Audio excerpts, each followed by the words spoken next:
ये बात है 1938 की। कैरोलिन नाम के एक शख्स की हंगेरियन आर्मी की।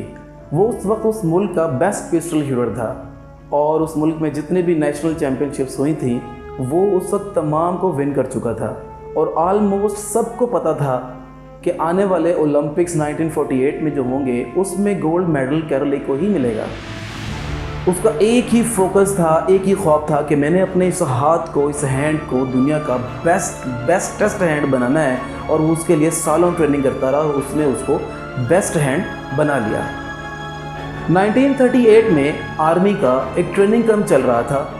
चूँकि वो आर्मी में था इसलिए ट्रेनिंग के दौरान एक हैंड ग्रेनेड उसके हाथ में फट गया। अब वो तमाम फोकस और वो तमाम ख्वाब जो उसने स्ट्रगलिंग की हुई थी अपने उस हाथ में, वो हाथ चला गया।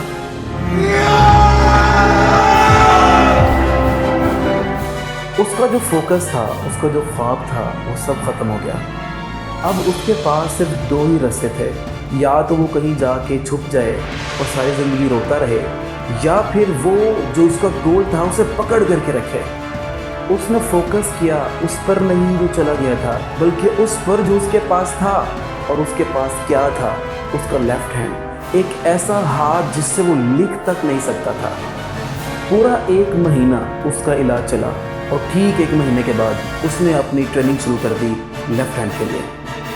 ट्रेनिंग के 1 साल के बाद यानी ठीक 1939 में वो वापस आया। नेशनल चैंपियनशिप्स हो रही थी वहीं हंगरी में। वहाँ और भी बहुत से पिस्टल शूटर्स आए हुए थे कंपटीशन के लिए। उन सब ने उसको देखा तो सब उससे मिलने के लिए आए, उसे कांग्रेचुलेट कहा और कहा कि देखो ये होता है जज्बा, ये होता है स्पोर्ट्समैन स्पिरिट। इतना सब कुछ होने के बाद भी तुम यहाँ आए हो हमें देखने के लिए, हमारा हौसला बढ़ाने के लिए। किसी को भी नहीं पता था कि वो 1 साल से ट्रेनिंग कर रहा है अपने लेफ्ट हैंड की।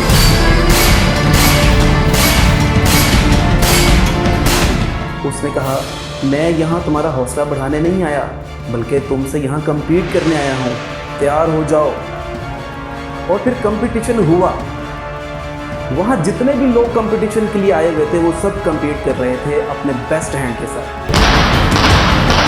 लेकिन कैरोली वहाँ compete कर रहा था अपने ओनली हैंड के साथ। और फिर क्या हुआ? कौन जीता? The man with only hand, Caroli. Caroli ने उस वक्त वो नेशनल चैंपियनशिप विन की। फिर वो यहाँ नहीं रुका, बल्कि उसका मानना था कि उसे अपने इस लेफ्ट हैंड को सिर्फ इस मुल्क का नहीं बल्कि इस दुनिया का बेस्ट हैंड बनाना है। उसने अपना तमाम फोकस डाला ओलंपिक्स पर जो 1940s में होने वाले थे।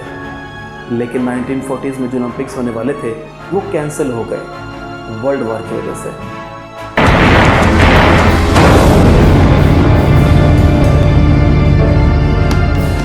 अब उसने अपना तमाम फोकस डाला 1944 के होने वाले ओलंपिक्स पे और वो लगातार 4 साल स्ट्रगल करता रहा और वेट करता रहा उस वक्त का, उन मोमेंट्स का कि कब वो अपनी इस स्ट्रगल को दुनिया के सामने लेकर आएगा। लेकिन बैड लक के 1944 में होने वाले ओलंपिक्स भी कैंसिल हो गए वर्ल्ड वॉर की वजह से।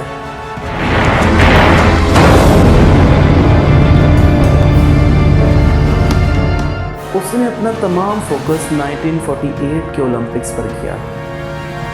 1938 में कैरोली 28 साल का था, लेकिन 1948 में वो 38 साल का हो चुका था।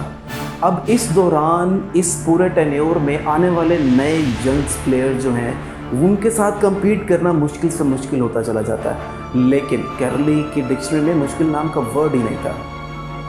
1948 के ओलंपिक्स में दुनिया के बेस्ट पिस्टल शूटर्स आए हुए थे और वो तमाम compete कर रहे थे अपने बेस्ट हैंड्स के साथ, लेकिन कैरोली वहाँ compete कर रहा था अपने ओनली हैंड के साथ। और एट द एंड कौन जीता?